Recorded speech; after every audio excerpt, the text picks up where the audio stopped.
This will be Dake Leon 24. It will be in the Bible folder.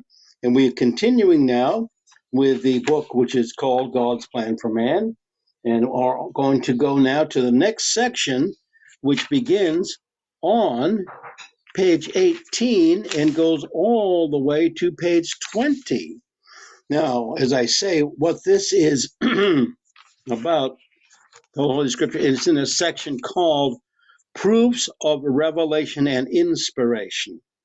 So, what happens in this section is it gives you the name of all things and all places to talk about the Scripture, especially certain people like Thomas Carlyle Webster, George Washington, Thomas Jefferson, Andrew Jackson, Zachary Taylor, Abraham Lincoln, E. Gladstone, Woodrow Wilson, Herbert Hoover, Ulysses S. Grant, Kaiser Wilhelm of Germany, John Bacon, Mark Twain, William Cowan Bryant, and it keeps going all the way through Lord Tennyson until you get to the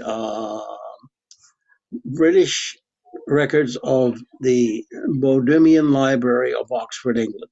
So all of those are on those 3 pages, and it talks to you about each of those. It will read about each of them.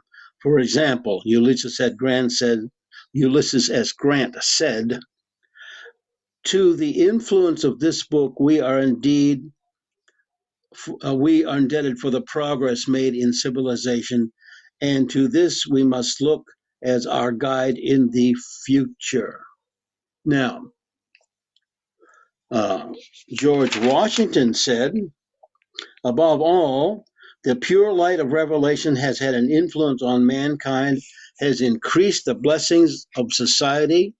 It is impossible to rightly govern the world without God and the Bible." There you go. That's from George Washington. That whole section will be fascinating to read.